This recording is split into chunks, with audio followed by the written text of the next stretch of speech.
When Adriana appeared on the doorstep with a suitcase in her hand, Betty smiled boldly.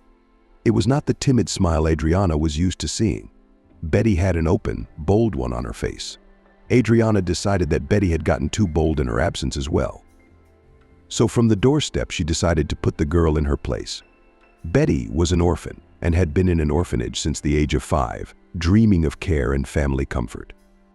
Now she lived in the apartment of her own grandmother, who unfortunately died without waiting for her granddaughter. Despite the fact that this apartment was to be inherited by the girl, Betty had no rights to it, and her mother-in-law felt herself a real mistress in it. Kathy was a wheelchair user, and taking her granddaughter into her home was out of the question. Betty sincerely loved her grandmother and dreamed of taking care of her, but fate had decreed otherwise. Every day Kathy thought about her granddaughter, feeling hatred for her wheelchair and for herself. The elderly woman took her illness hard, as well as her inability to take her own granddaughter out of the orphanage. Every night she went back to the fateful day of the accident when they had the whole family caught up in. A terrible accident. Kathy's daughter and son-in-law died after a collision with a drunk driver, and Kathy herself became disabled. 5-year-old Betty flew out the window and miraculously survived with 2 fractures. Experts called it a fluke. However, neither the little girl nor her grandmother could even dream of happiness. It was a very difficult time for them. Because of Kathy's insolvency, little Betty was taken away to an orphanage, and the grief-stricken woman was completely discouraged. Kathy spent her days crying. In the morning, when she opened her eyes, her wheelchair was in view, and the tears flowed by themselves. At first, the woman overcame the pain of the wheelchair thanks to indifferent people, and, approaching this fence, searched with her eyes for her blood daughter. "You'd be a bun, honey, you'll get me out of here." Her granddaughter's screams cut into Kathy's heart. She sobbed, not knowing what to say to her, and at first she even slept in her wheelchair right outside the fence of the child care center. A couple of times, kind-hearted people living in the neighborhood even brought her blankets, realizing the scale of this unfortunate woman's tragedy. But eventually the meetings had to stop. "Do you realize you're breaking the child's psyche? She cries every time she sees you. I feel sorry for you humanly, but if you terrorize the child again, I will be forced to call the police," said one day a strict stranger Kathy. And she began to watch her granddaughter only from a distance. With each passing year, Kathy's strength became less and less. Her old chair already creaked heavily under the uneven, warped wheels, which the woman could no longer spin. Kathy was helped by a neighbor. The perky woman lifted her out of bed and sat her down in the chair. Christina did a lot for her neighbor. She helped her apply for a disability pension and organized workers to install handrails in the bathroom so that Kathy could go to the toilet on her own. Christina was a kind and compassionate soul. She almost never left her neighbor unattended. When Kathy had an accident, she immediately offered her help and support. Every day when she left the house in the morning, Christina would stop by to see Kathy. They spent time together, talking and sharing their thoughts. Christina was always willing to help Kathy with anything, whether it was grocery shopping or taking out the trash. But Christina's main concern was accompanying Kathy to hospitals and other facilities. Often the women would store at the store together and stroll to the pharmacy. Christina not only pushed the stroller, but also interacted with Kathy, keeping her spirits up and helping her cope. When Kathy was sick with a cold, Christina was there to help her right away.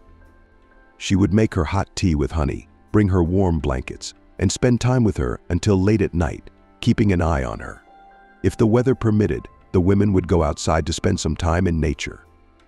Christina understood that her neighbor needed her help. Every day they became inseparable friends who were always there for each other. One day, Christina promised to try to get custody of her granddaughter for herself. Tears of happiness flowed continuously from Kathy's eyes. The woman even began to gasp with gratitude and a rush of joyful feelings. But the evil fate intervened again in the life of an already unhappy woman.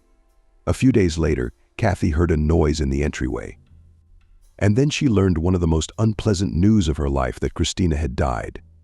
Kathy could not believe the death of her friend, who had replaced her family and provided her with invaluable help over the years. She couldn't even say goodbye and honor her properly by escorting this kind woman's body to the grave. Stroke.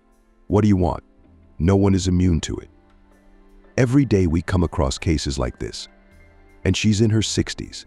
Kathy heard the doctor's loud voice from the entrance. When the accident happened and her heart clenched into a fist. God, what's going on? You'd better take me away, because I'm a burden to all the tenants and to myself. Kathy said to her many icons and sobbed after so many years of hard living. Kathy often thought about death and would probably have brought her end closer if it had not been for her granddaughter. Tired of losing those closest to her, the woman gave up and reluctantly began to live out her life. Other neighbors also responded, understanding that such a misfortune could happen to anyone. They treated their neighbor with warmth, and each of them contributed to her care. The teenagers from the yard often went to the store, and Kathy gave them money for ice cream and other sweets, so the children did it gladly. The unhappy woman gazed into the children's faces, vividly imagining what her granddaughter looked like now. She looked like her daughter. And Kathy often looked at old photographs, roughly approximating the image of Betty. Kathy's front door was always open, and any neighbor could always walk in unhindered. Social workers came to see Kathy. They urged her to move to a home for the disabled. But the woman refused, because she believed that she would live to see the day when her granddaughter would return. And that was the most cherished dream of the terrified pensioner. When Betty was 16 years old, she learned through people that her grandmother was no longer able to care for herself independently, and afterward, contact with her was cut off altogether. Betty tearfully begged the orphanage staff to find out what had happened to her grandmother, but no one but the cleaning lady dared to help her. Clara, a super energetic woman, responded to Betty's tears and the next day informed her that her grandmother was alive, although in a bad condition. Betty was very happy when Slaga promised to find people to look after her grandmother while she was in the orphanage. Almost every week, Slaga reported the line of her grandmother's condition, and in turn, she didn't know how to thank her for such a favor. Don't worry, your grandmother is in good hands. The world is not without good people. I heard Betty from Clara and I kept my spirits up. Finally came the most joyful day for Betty during all the time she lived in the orphanage, the day of her coming of age. The girl gathered her few things and said goodbye to the teachers and those children with whom she had managed to get close. They remembered the best moments spent in these walls, which were few and far between, and wished her good luck and said goodbye. Betty ran to her house, her heart pounding frantically in anticipation of the long-awaited meeting. There it was, the cherished door. Though different, but behind it is my sweet home. Happy thoughts overwhelmed Betty so much that she even began to have shortness of breath. But the door was opened by a complete stranger. Betty looked at her with consternation and a pout in her daze. The unfamiliar woman and her son kindly invited Betty into the apartment and explained that her grandmother had signed a life annuity contract, and now, after her death, all rights to the living space belonged to them. How did she die? But not to these people, said Betty with eyes full of tears. Didn't you know? The strange woman asked with surprise. That's the pressure. Skewed her face. Sagacious, slightly understood, the stranger with small, narrow eyes, accentuated by black arrows, stared intently at Betty. Her long, twisted hair styled neatly in a bun at the back of her head gave her the appearance of a decent and well-mannered woman. The woman looked to be in her 40s, and she was not without a touch of charm, a melodic one, playing on her quite attractive body and smooth as Saucer's face. Her narrow lips spoiled her a little, and her overly raised eyebrows gave her expression an oddball look. Betty could not believe her ears. She hardly realized that her grandmother was no longer in this world. Her heart swung hard, but she remained silent, interrupting with her hand against the wall. Instead of a joyful, touching reunion with her beloved family member, she was faced with a cruel reality that just didn't fit in her head. She painfully wanted to burst into tears to find herself now in the deepest forest and forget the wolf. But a life of penal servitude had taught her to restrain her emotions, even the most heartbreaking ones. This apartment belonged to other people now. Camille found herself in a situation that she could not imagine even in the most terrible dream.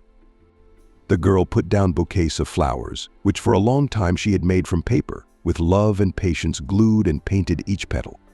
Now she hated this bouquet too, which hint she found disgusting and silly. So many times Betty had been beaten by life without mercy. And now she was beginning to realize that it was ridiculous to hope that it would ever end. Years of waiting and planning for the future flashed before her eyes in the blink of an eye. Her hopes of meeting her grandmother and her promises to Clara that the old woman was alive and would surely wait for her, for there was only a little left. This bouquet was very light. But now, even without those paper flowers, she felt how the forces that made her live up to that moment were draining away irrevocably. We even buried her at our own expense. The stranger interrupted Miranda's thought. And when she was alive, we dusted her off. So much money was spent on medicines that we could have bought a car. Rasped to the lost girl Adriana. She kept talking and talking, breathing heavily, as if reporting to the uninvited guests.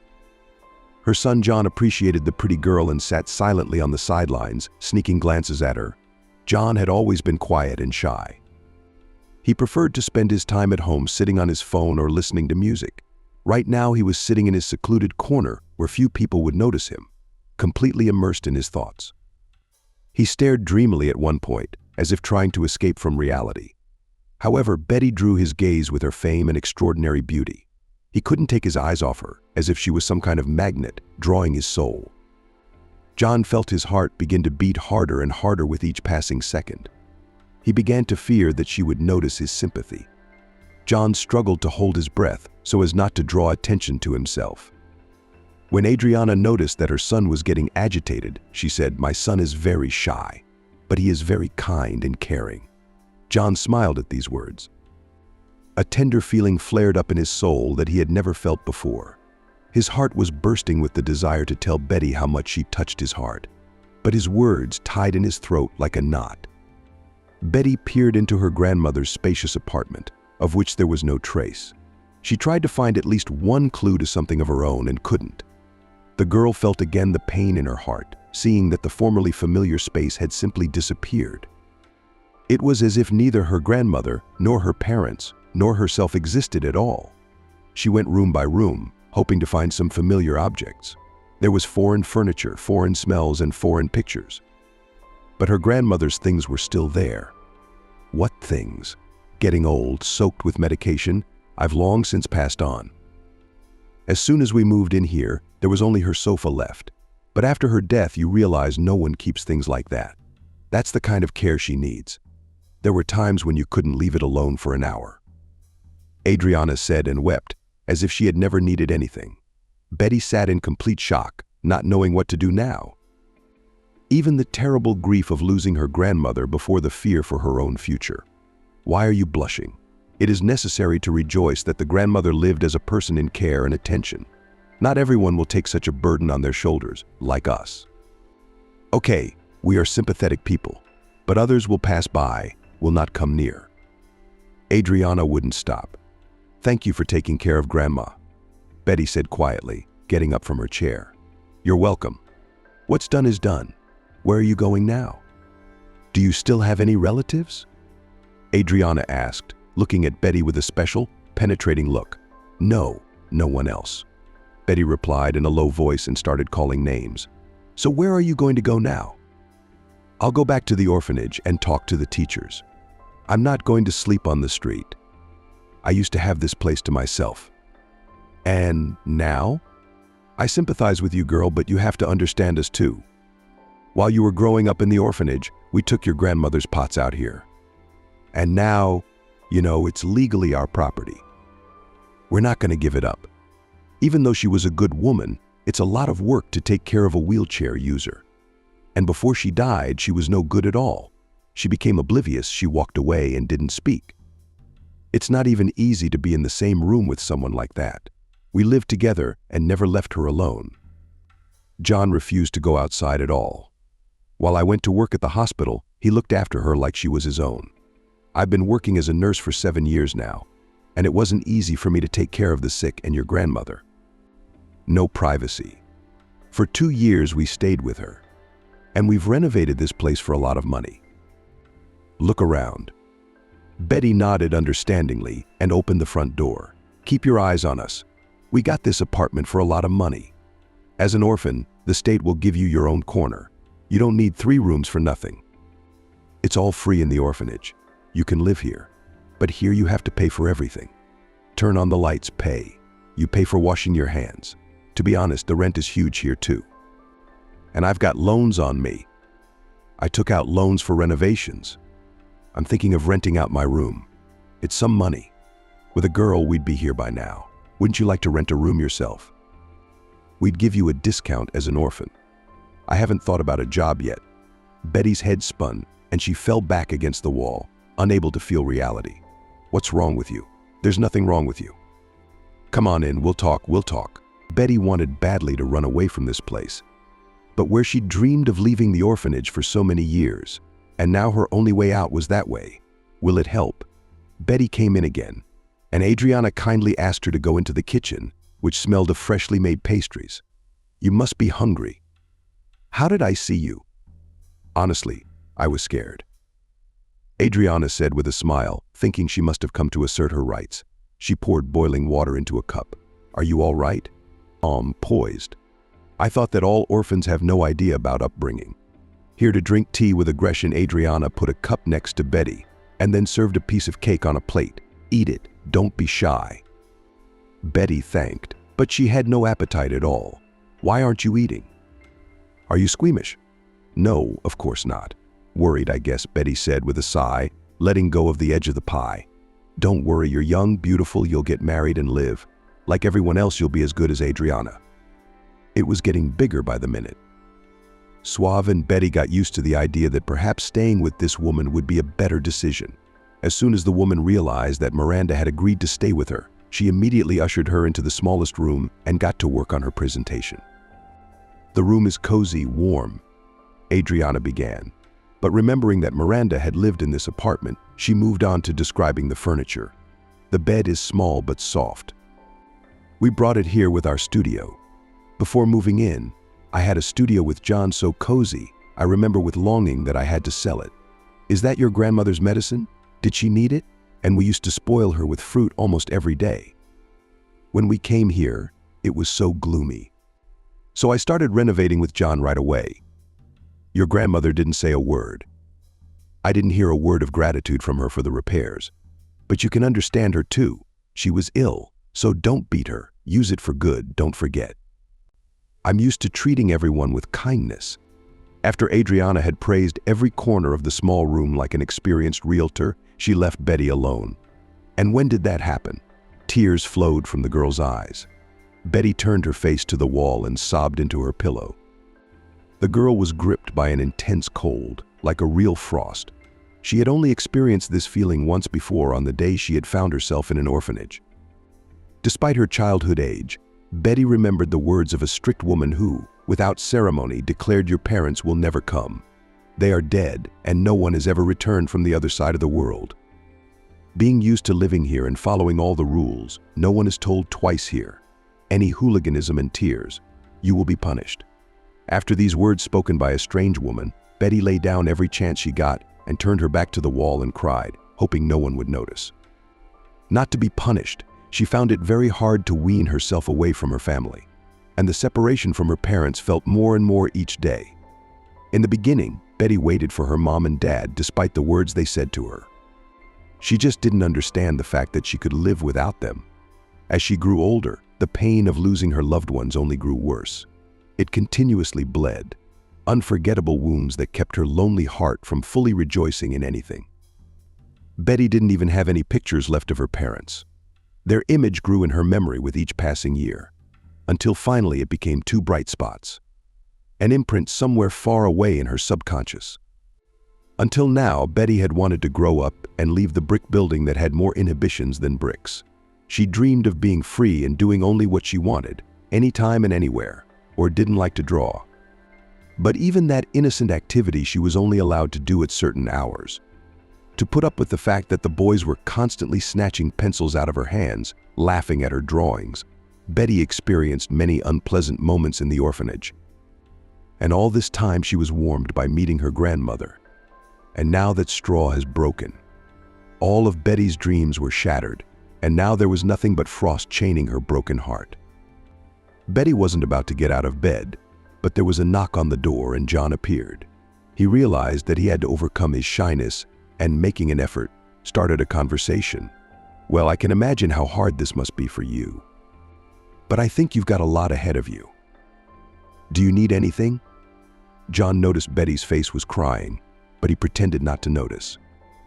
If I could have a blanket, I could use one. I'm really cold, I'm freezing. Yes, it's over 30 degrees outside and there's nothing to breathe at home. But if you really need it, I'll get it for you. A few minutes later, John returned, holding a blanket in his hands and carefully covered the girl with it. Looking at Betty, John felt his heart begin to grow with happiness.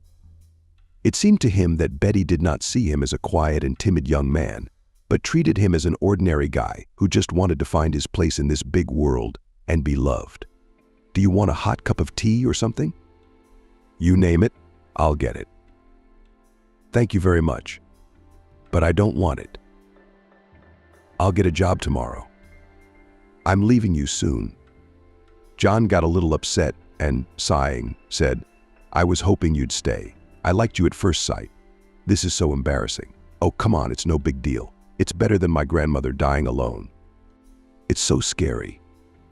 You rest then, and you'll want to go for a walk when I'm not here.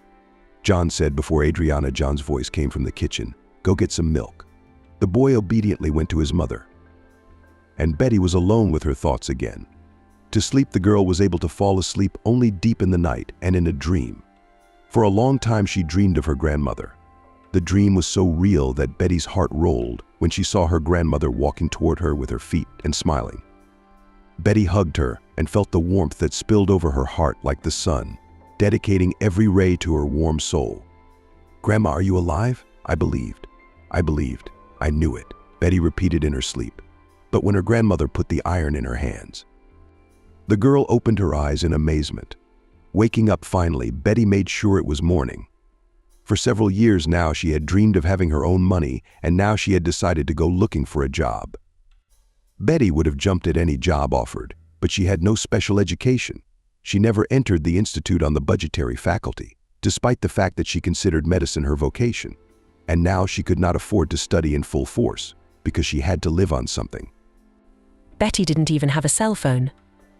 When she came into the restaurant and said that she was interested in the waitressing job, the director looked at her closely and, recognizing that she was a graduate of the orphanage, fixed his beard. We're strict about stealing. I'm telling you this just in case. You never know what, if anything, suddenly call the police. There won't be any favors. The man liked Betty's pleasant appearance and her angelic voice. He knew that it was girls like that who attracted wealthy visitors to the establishment, and he was glad that it was the nanny who had answered to the vacancy. Betty smelled of youth and freshness, like a bud without the vivacity of a flower blooming. Her brown hair glided lightly over her shoulders like the quiet rustle of autumn leaves. The curls played in the morning sunlight and emphasized her natural beauty. Smooth, soft skin, like a rosy dawn, adorned her cheeks and made her face look even more fresh and youthful. Betty's eyes shone like two sapphires and reflected everything around her. They were full of life, even though they had witnessed bottomless grief. Her smile was warm and welcoming, like the first ray of sunshine reaching through the clouds. Her lips were soft, delicate, like rose petals.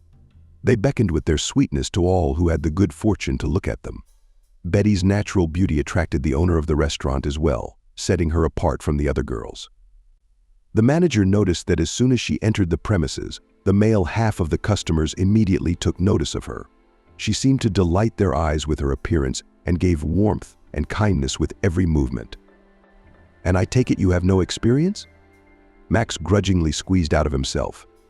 According to his position, he was obliged to ask her that question, but his whole being was ready to hire her unconditionally.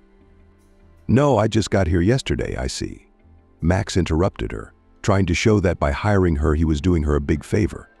Of course, we don't hire just anyone off the street with no work experience, especially in what you see as a decent establishment, and my income depends directly on the competence of my staff. But I think I can't go wrong with you. You make an impression of honest, conscientious girls, so I think you can come to the internship tomorrow. Betty will explain to you the rules of our establishment and the requirements for appearance. And with the rest you will understand in the process of work. We pay you weekly plus tips. And with your good looks, you've got a good chance of getting a nice thank you from the customers, don't you? You don't do too much, do you? This isn't a brothel. Betty was so embarrassed she blushed. With her modesty, she favored her boss even more. and the man began to feel out of control. He simply floated, looking into Betty's eyes, like a small boat tossed into the ocean. "Betty," he shouted to me in his own voice, walking into the kitchen. A minute later, a spectacular young woman appeared on the doorstep of the restaurant, introduced herself as the receptionist, and began to fill Betty in on all the ins and outs of the restaurant business as it relates to customer service. Betty listened attentively, trying to memorize every detail. She listened to Betty's every word in a way that even caused her to laugh. "You're always so focused. Relax, be relaxed. Your face looks like you're taking an exam. You came to the restaurant, you come here to have fun. And no matter what happens in your life, you should always be positive." Betty smiled and tried to relax, but her tension was visible from a mile away. "It's okay, you'll learn," Betty encouraged her and continued to bring Betty up to speed. Betty didn't realize she would get a job so quickly. She thought it would take some time to find a job, and the fact that she was hired for a position right away made the girl very happy. With a good mood, Betty returned to the apartment. She told Adriana in a happy voice that she would now be working at the restaurant. But the woman frowned for some reason. "Working at the restaurant," she said with a tinge of contempt in her voice. "Well, that's low-level work. You haven't had a life yet, so why stoop to that level?" "I don't have much choice in my situation right now." Betty tried to explain herself. "I have almost no education and no experience. I'm glad they took me in. They could have turned me down." Adriana listened to Betty's arguments, but in her eyes, waitressing was dirty and even vulgar. Adriana herself did not go to restaurants and thought that it was no place for a decent girl. Her displeasure was increasingly reflected on her face. She had to make a lot of effort not to spit out her dirty opinion about this profession. "Wouldn't you be better off as a nurse, working at the hospital? Didn't you say you wanted to go to medical school?" "I was just leaving, and they haven't found anyone to take my place yet. And my superiors have always listened to me. So if I ask, they'll do it for you." "Yeah, it's kind of embarrassing, Adriana. I mean, I'm kind of hired already, and tomorrow's my first day on the job." "Of course you're hired. A restaurant isn't a hospital. They'll take anyone with the right looks. And then what happens to them? You know, every drunk man will wash his hands of you and try to say no before. A decent girl couldn't work there for a day. And you'll get a boyfriend? How will he take it?" "Come on, Adriana.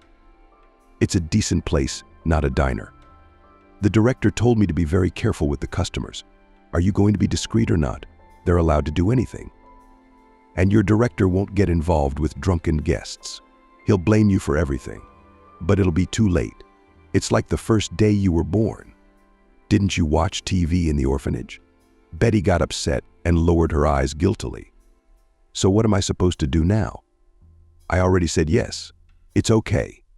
Once you've agreed, you'll just refuse to think of anything. Say you have to leave, and I'll talk to the superintendent today and get you a normal, respectable job. It's not easy to work as a hospital nurse, of course. And there's not much good in such work. But it's better than courting rich drunk men. God forbid they take you somewhere else. They'd be bullied and thrown out." Betty, of course, had a different opinion of waitressing. But she didn't argue with Adriana.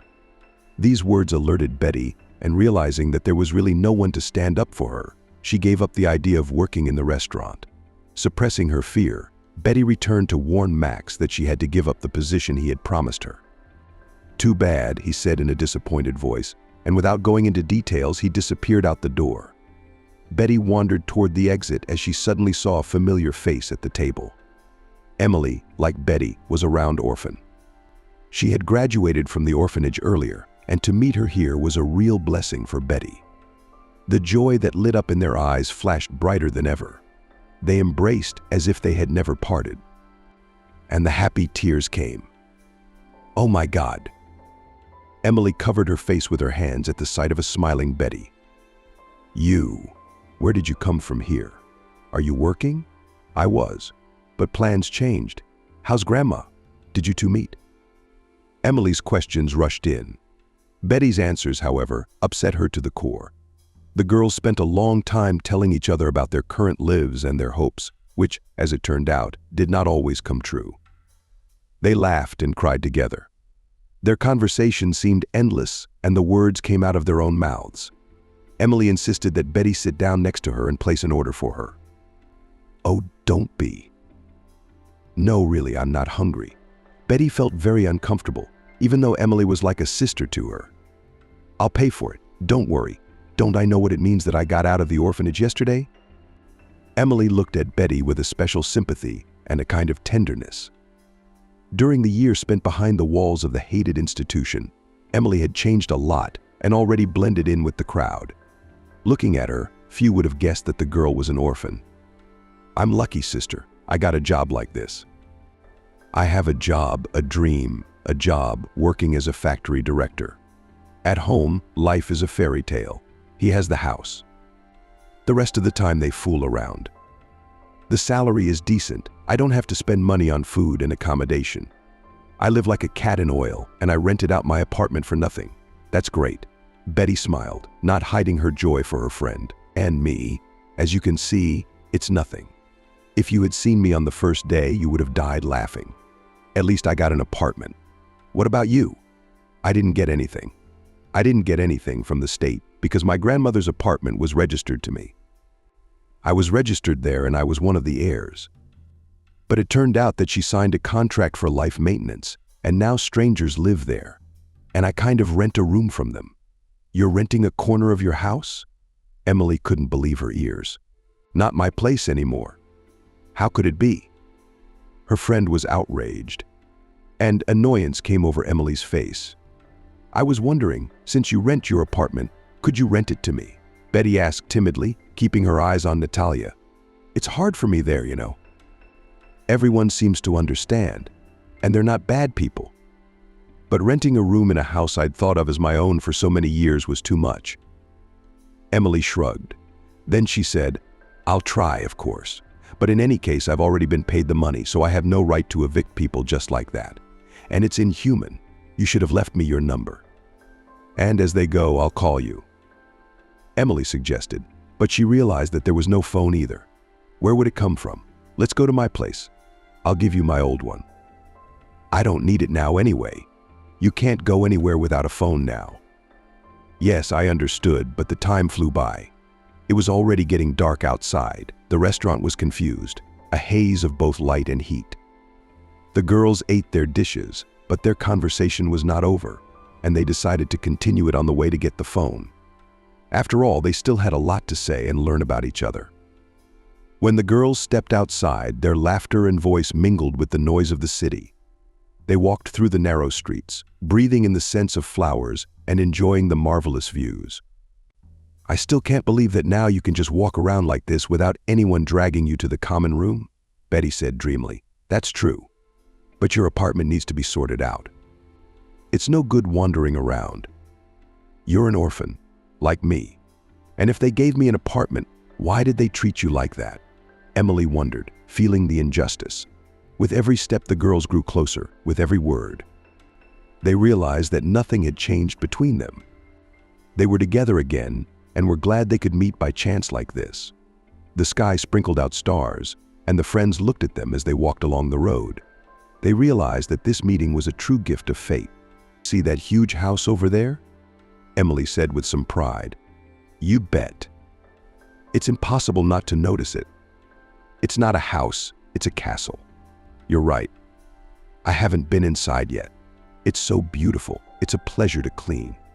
I wish I had a job there." "Oh my God, you and I would have a blast." Emily said hopefully. "Adriana promised to get me a job at the hospital as a nurse." Betty whispered doomedly. "Don't even think about it. Even the salary is small. It's the worst job in the world. It's one thing to clean houses and live in luxury, and quite another to take care of the sick while they moan. Let your Adriana work there herself. It's a mind of its own. Why isn't your master strict?" "You say that as if you're not working, but resting. In this house, the boss is a real sweetheart. It's a pity he's blind, but that's good for us. What could be better? Yesterday he asked me, 'Did you clean the window in my room?' Of course I answered in a confident voice, although I only wiped the dust from the windowsill and a little rag on the window frame. 'But you tricked him,' Betty said sadly. 'It took a little getting used to. but he's blind. And these windows are only clean until the first rain. You'd be hard-pressed to grind them. There must be hundreds of them in a house like this. And how many dishes I've tasted there. Top-notch wines. It's a paradise. But it's not easy to get a job here. Everyone's trying to push their friends in. How can he run the factory if he's blind? You have to sign documents and read them first. He has so many assistants that he doesn't need to do anything himself. They'll read and sign if necessary without him. Although he can sign it himself, he can't see it all. Or does he? I think not at all, because his eyes are inferior. I've never seen eyes like that before. I was scared at first, but after a while I got used to it, and he often wears black glasses. I've even tried them on in the past, and one day I can't see a thing. There's total darkness in them. And why does he need them? He probably hides his eyes behind them. They're cloudy, as if in a fog. I feel sorry for him. That's why I don't get cocky. Sometimes I do things he doesn't even ask me to do. Sometimes his suit's cleaner. If I see him get dirty or read his glasses, I don't know what could happen to a man. Isn't he handsome? He's a pleasure to take care of. They say he used to be married, but things didn't work out. His wife left him and took the kids. And it's like he went blind from nerves. My God, is there such a thing? Betty said in amazement. Well, there's a lot of things that happen in life. Don't you know? The girls came close to the huge house, and Emily disappeared, asking her friend to wait. Betty walked slowly along the fence, absorbed in her own thoughts, as 3 cars pulled up and people started to get out. Betty immediately noticed the blind man only because he was wearing black glasses and had a white stick in his hand, which he occasionally touched to the paving stones. Though his eyes behind the dark glasses saw nothing, they made Betty hesitate mysteriously. In spite of his serious illness, which seemed to Betty to be affecting the quality of his life, the man walked very confidently, as if he knew every step and turn by heart. Not for a second did he hesitate in his movements. There was a special grace in his movements, as if each step had been thought out and precisely marked. He seemed to be oriented in the surrounding world, even without sight. His stern but handsome face bore the marks of vital wisdom and profound intelligence. The man's demeanor was as mysterious as his appearance. He spoke little, as if every word he uttered held a special value. The men in black suits listened to him thoughtfully, flanking him on all sides. Despite the distance, Betty heard a crystal-clear speech that she had never encountered in her life in common usage. The man was the landlord and director of the local factory, intelligent and thoughtful. He was always penetrating with deep thoughts, seeking to understand the essence of what was going on. People considered him strange, but no one could deny his extraordinary intelligence and insight. Every day the blind man spent time in his house, immersed in his thoughts and reflections. He often sat in a large armchair placed in the library, surrounded by books he had once reread all of them. Betty watched him from the sidelines, sensing his power and inner strength. She saw how he handled challenges with ease, overcoming obstacles and not despairing in the face of blindness. His slightly strange image and mysteriousness only added to his attractiveness and interest. But when one of the guards, dressed in a strict suit, approached, the girl fearfully replied that she was waiting for her friend. "Natalia, you say?" The big burly man interrogated. Betty nodded, noticing that her knees were starting to shake a little. "Yes, Emily. She works here as a housekeeper. She owes me an old cell phone. She doesn't need it anymore," Betty said in an uncertain voice as the blind man turned toward her and froze for a few seconds. Surely that was her phone. Or maybe it was the stern-faced boogeyman in the food asking around. Into Betty's eyes with his cold, dispassionate gaze. "She'll come out now, must come out," Betty said in a timid voice, keeping her eyes on the blind man. For some reason it seemed to her for a moment that it was he who could protect her. After all, Emily had left a long time ago and had not come back. "But all right, let's wait for your Emily. Just in case. There's not much you can take out of the house while it's unguarded." "I'll probably go defenseless," the girl said, and took a few steps away. "Where are you going? The phone hasn't been taken out yet. So where are you going? Or did you cheat? And now you're scared?" Luckily for Betty, Natalia came out soon and in a cheerful voice, saying hello to the guard, handed Betty a phone. "Yes, it's not the best of its kind, but it'll do for the first time. I memorized my number, so you'll figure it out." Pale Betty thanked her friend for the phone and went to Adriana's house. "Where have you been?" "It's 12. "Did you see the time?" Adriana questioned Betty. What was the girl surprised about? "I'm sorry, Adriana, I was out with a friend and I didn't have my watch." "Why, did something happen?" "Nothing happened, thank God." "You went to a restaurant." "I've been racking my brain." "Where could you have gone? We're not strangers after all." "Did you take care of your grandmother?" Looking at the bewildered look on Adriana's face as she bombed the bed to open the door at night, Betty really felt guilty. "Oh, and whether or not I was also in my corner turned away out the window." As if Betty had committed some kind of betrayal towards him. "All right, well, if it's really important to you. Next time I'll warn you." Although I didn't know it would turn out like this. Good thing I have a cell phone now. A friend gave it to me. She's from the orphanage, like me. And now she has a good job, so she bought a new one. Betty got tired, waved the phone in front of Adriana's bulging eyes, and went to her room. In the kitchen, Adriana and John were whispering quietly, but Betty didn't listen to their voices. Before her eyes stood a blind man, sophisticated and mysterious, as if from a fairy tale. I wonder if he dreams. Betty wondered. Spending time in fresh memories that took the girl as if by the hand further and further away, Betty succumbed to it invisibly to him, the guide, and the night passed so fleetingly that she didn't believe the morning when it came. I've made all the arrangements. Are you in? Betty was notified in the morning by Adriana. I haven't really decided if I'm going to be an orderly.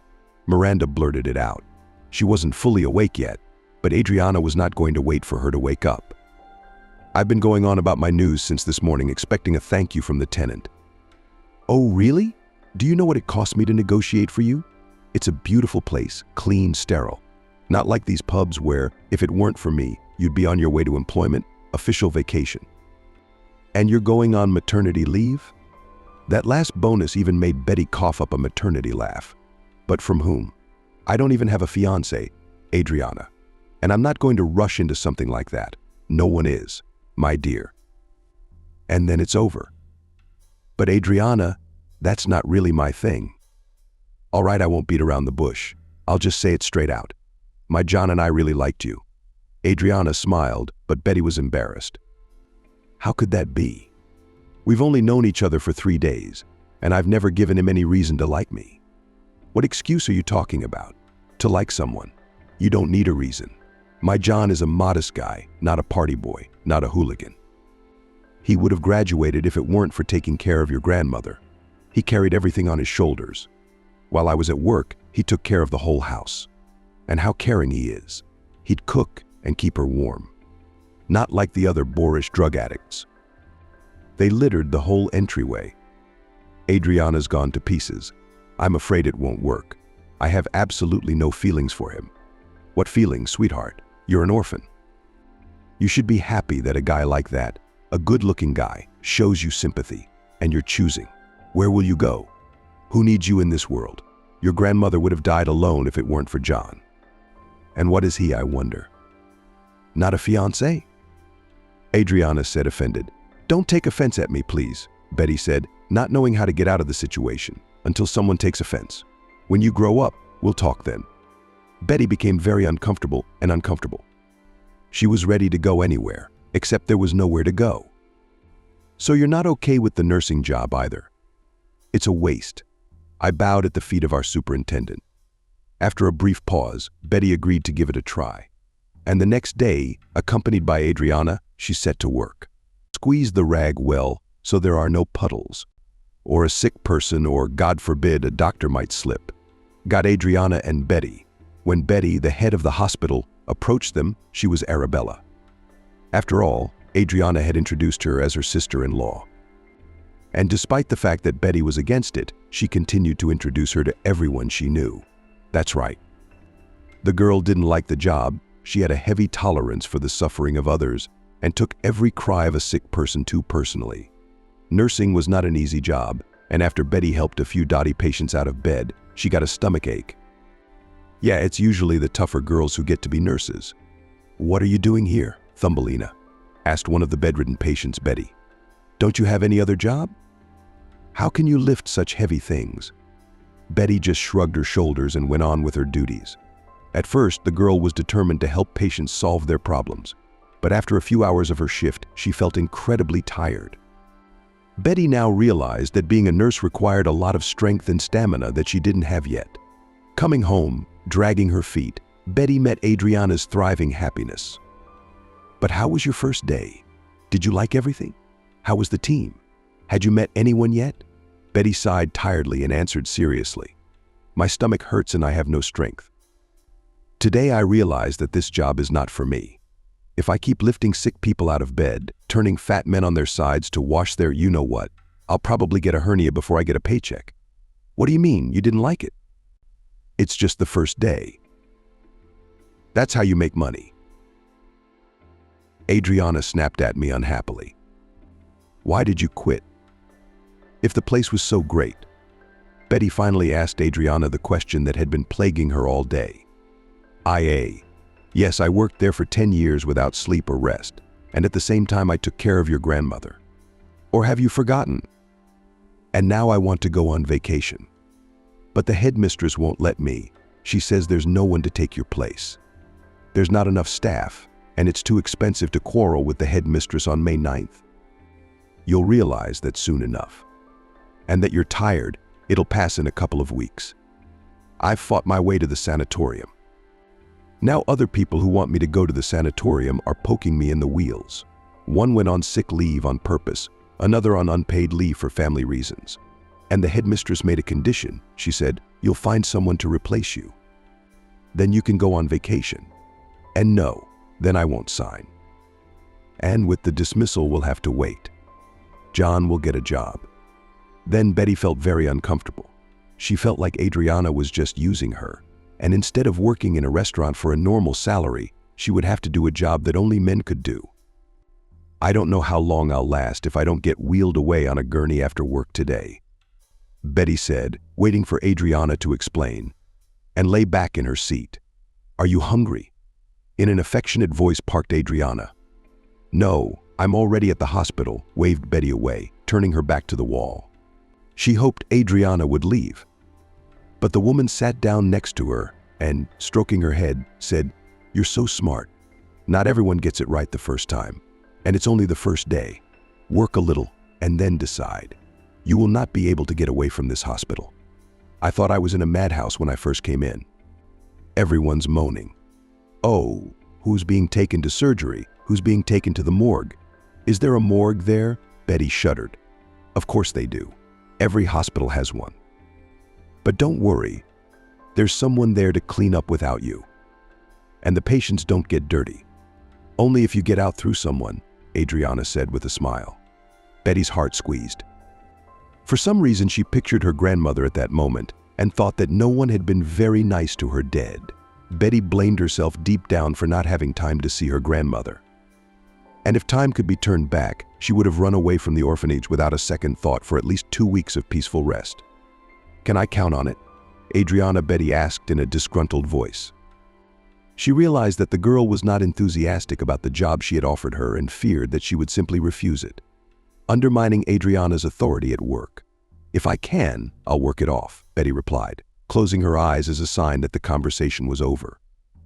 John also entered the room after Adriana, but Betty, pretending to be a sleeping girl, was surprised that instead of going straight in, the guy stood over her and scrutinized her facial features, smiling in a way that sent shivers of fear running down Betty's body. After a couple of days, Betty had a day off, and Adriana, worried about herself and the house, began to pack for the treatment centers. It was the first time the woman was going to such a place, and she was very nervous before the trip. This was the most awaited trip for Adriana. She had been dreaming of a peaceful and relaxing vacation for a long time, with a busy schedule that consisted of a variety of treatments and self-care, with trepidation in her heart. She stowed each item in her suitcase and reminded Betty for the 4th time to make sure she or I remembered to water the flowers before watering. "Be sure to check to make sure the soil is completely dry or the roots will rot." Made an important addition, Adriana piled all her weight on the suitcase to close it. Betty promised to keep an eye on the house and was very surprised that John only briefly said goodbye to his mother. As soon as she stepped out of the door, she immediately started hovering around Miranda, offering various entertainment options. "Maybe we could watch TV together." "You're still sitting alone," she said in such an ingenuous voice that Betty, seeing nothing wrong in it, decided to support the boy and nodding followed him.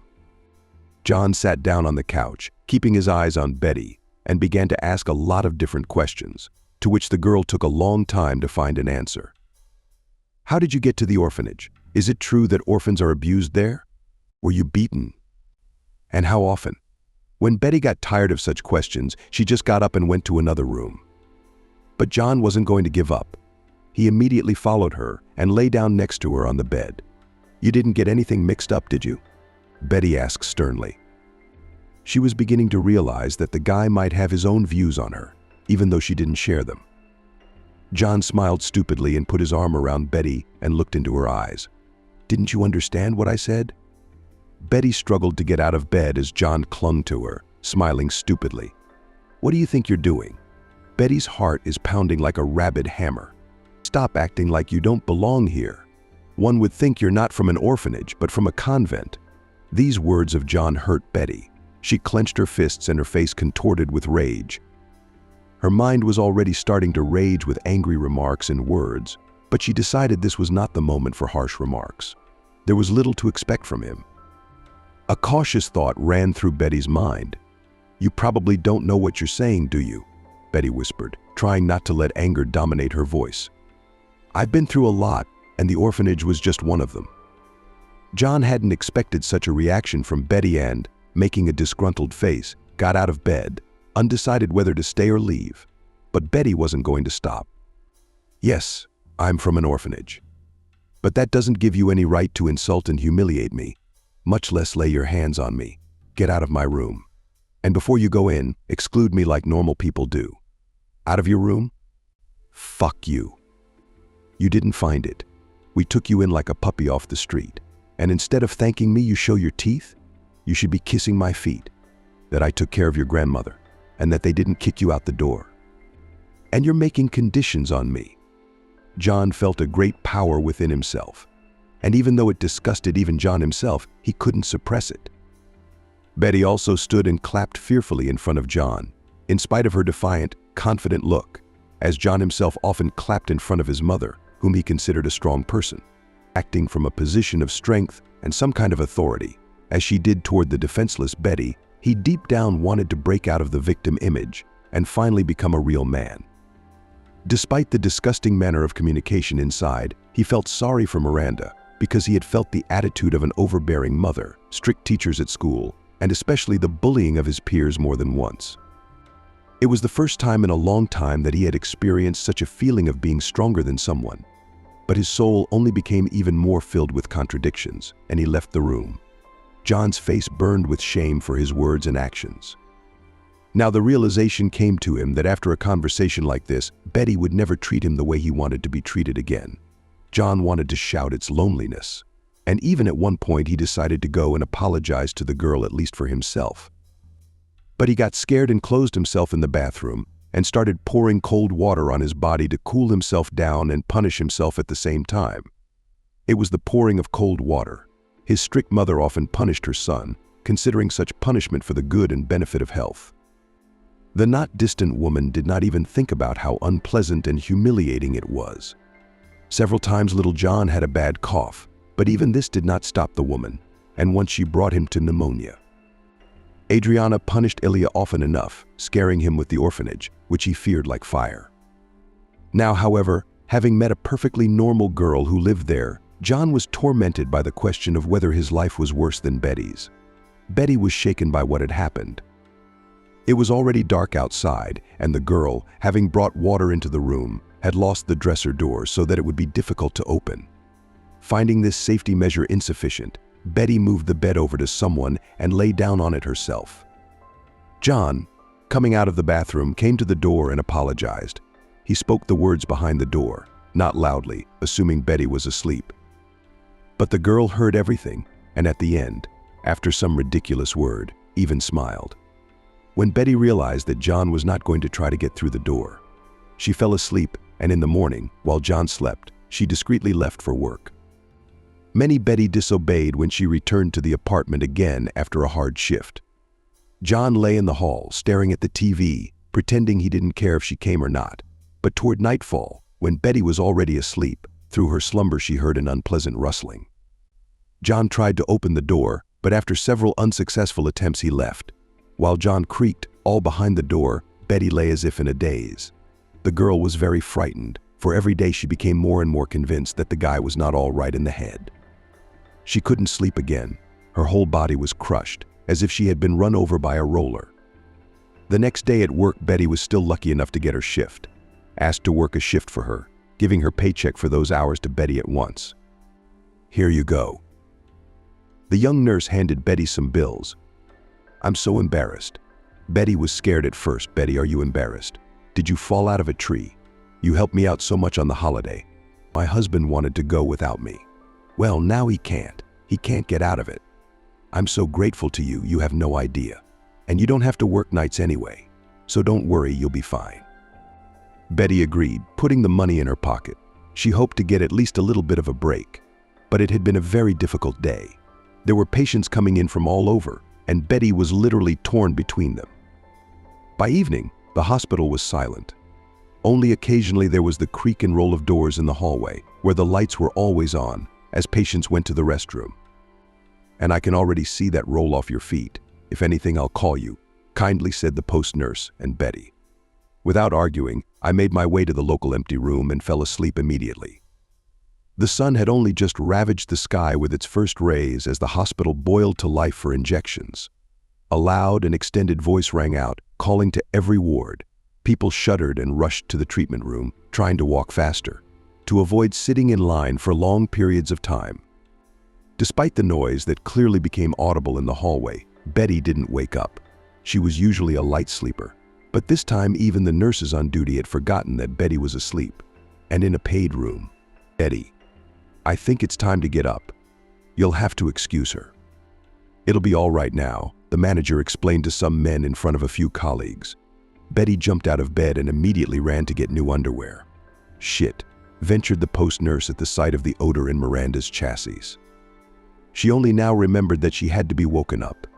Betty moved the sheet, pillowcases, and blankets with such lightning speed that all the people in the room fell silent and kept their eyes on her. What a girl!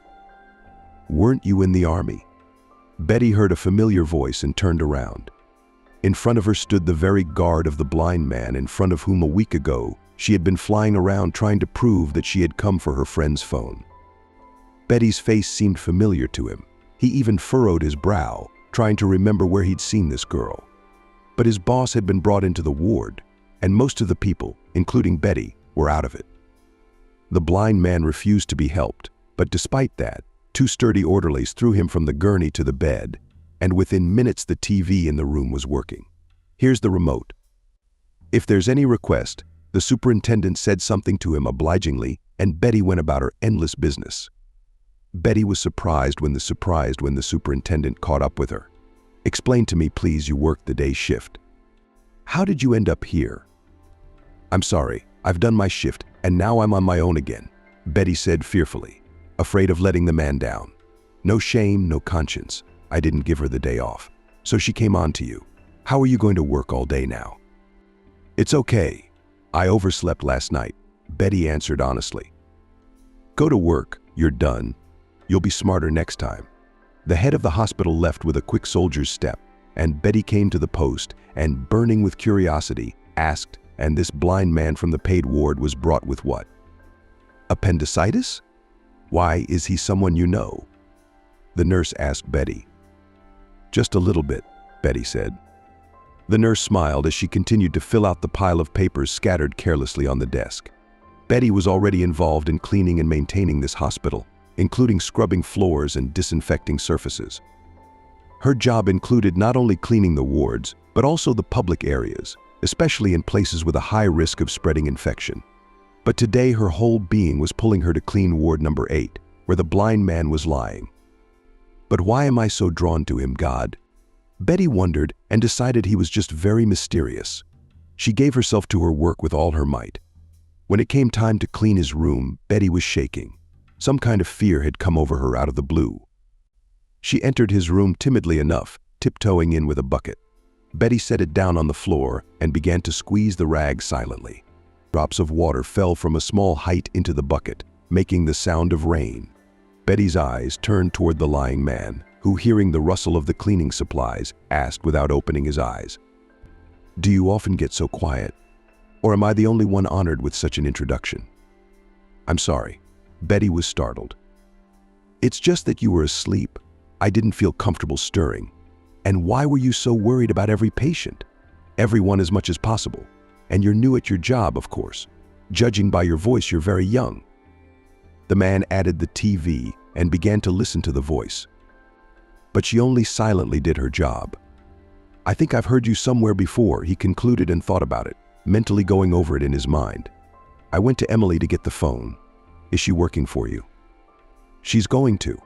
You had just arrived, and I remember your timid voice. It surprised me then. It still does. Will you understand me?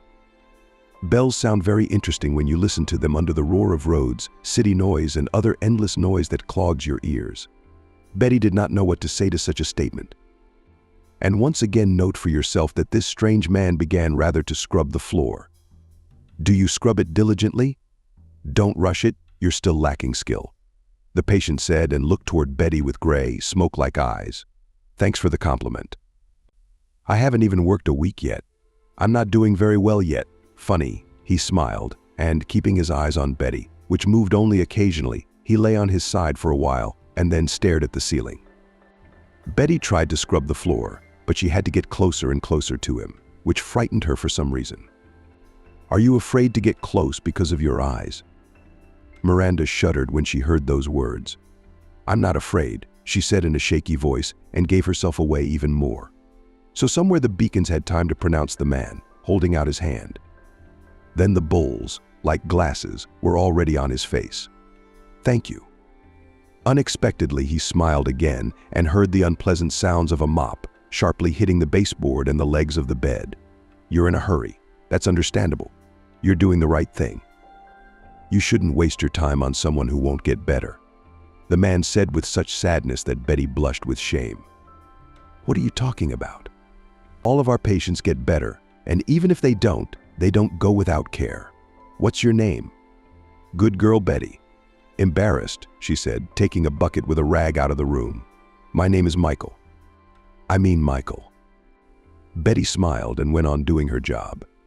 Michael lay back on the bed with a slight smile that didn't show on his face until the end of the shift. Betty did not enter the room again. "I'm afraid to be intrusive." It was already after Betty was supposed to be leaving. She decided to just go into Michael's room.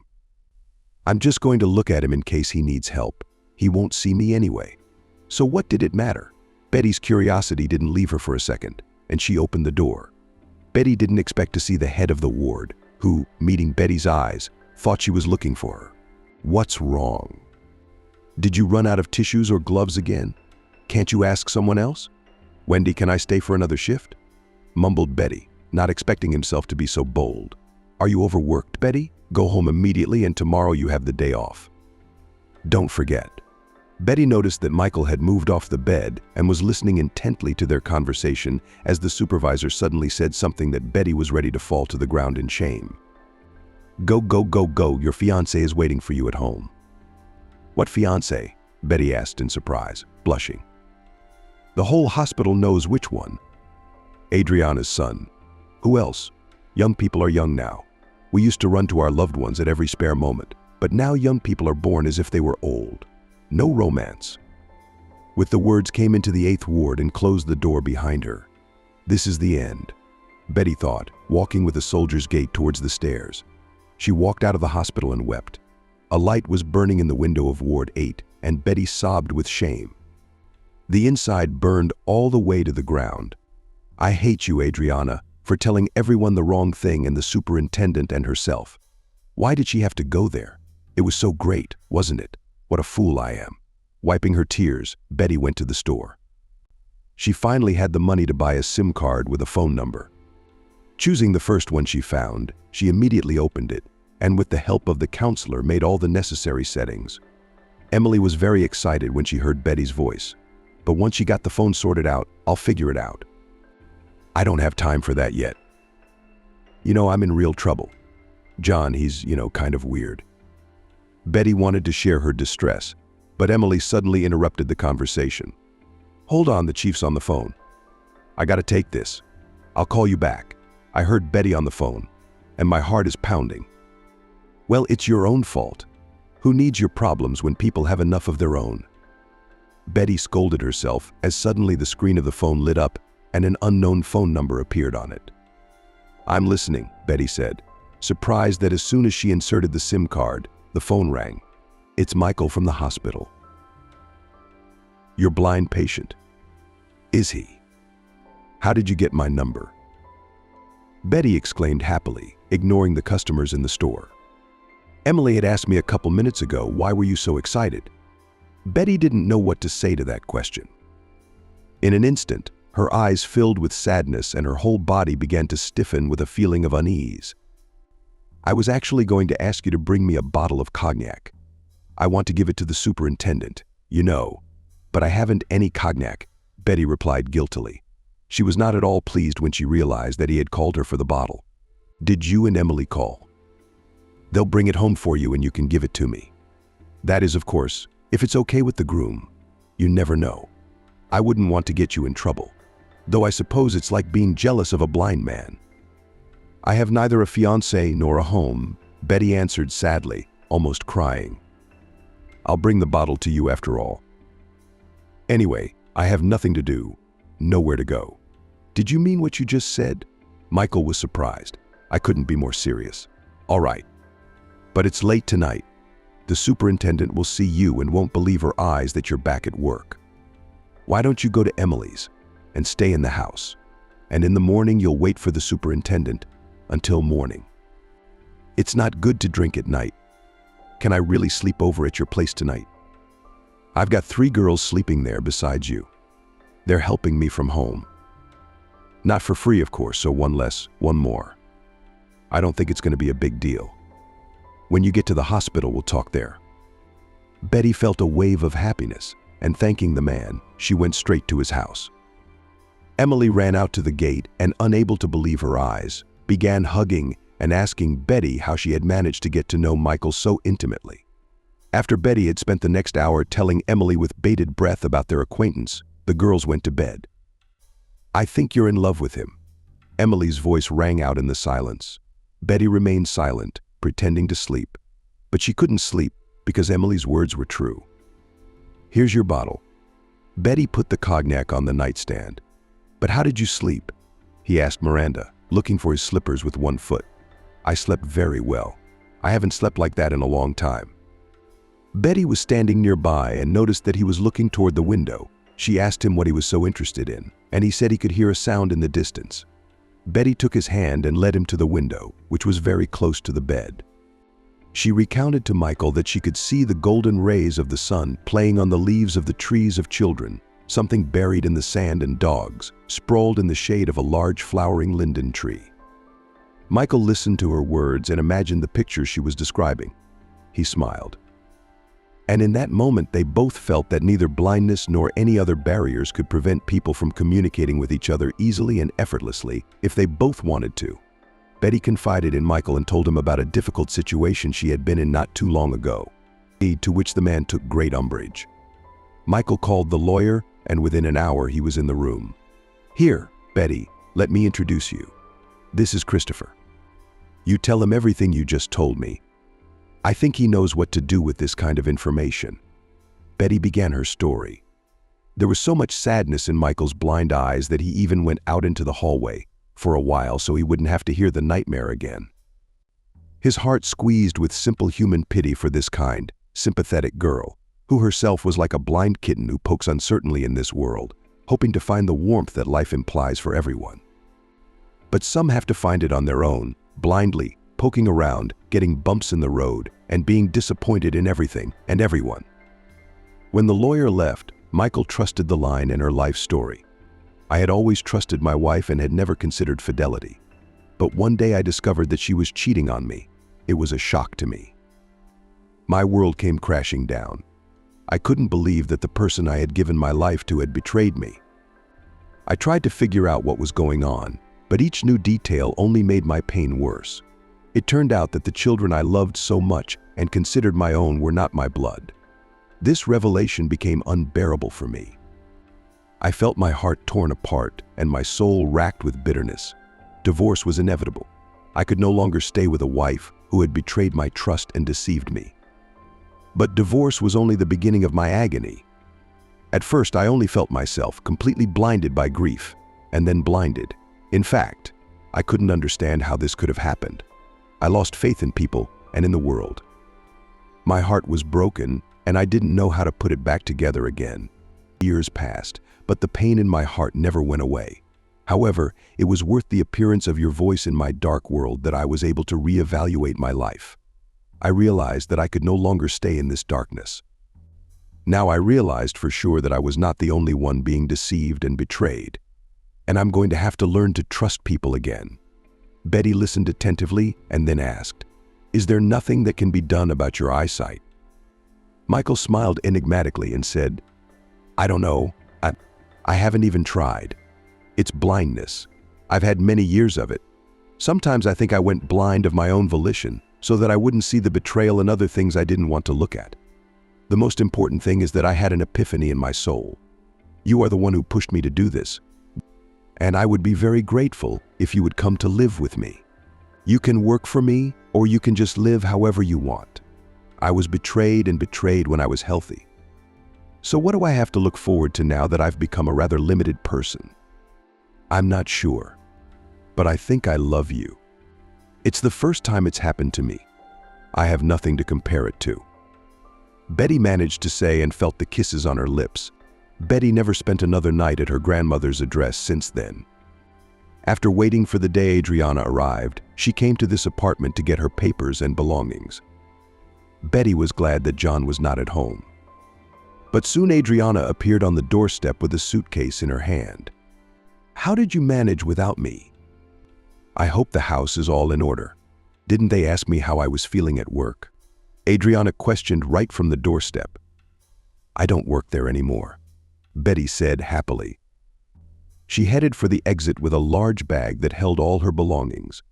"What do you mean, you don't work? You think I'm the only one who has to work?" "And where, John? I'm not your slave. You sat on my neck, your feet whistling, and I have no idea where your son is." "I didn't live in this apartment while you were gone. I'm leaving and I won't be back here until after the trial, where you'll have a lot of explaining to do. Are you angry, Adriana? You ingrate. Get out of here. Ernger. Ranka did a good deed and now I'm being threatened with a trial." Adriana shouted at the whole entrance, whose residents knew very well how she had gotten this apartment. Adriana's legal battle lasted for 2 years. Adriana, as well as her friend, the cleaner of the orphanage Clara, were involved in several similar offenses, the ultimate goal of which was to alienate property from single people with the aim of selling it. As it turned out, Adriana had already managed to sell one such apartment. And this case was not the first. When Miranda received the court decision in her favor, her joy was unbounded. Her husband Michael was rejoicing with her, holding her little daughter Cindy in his arms.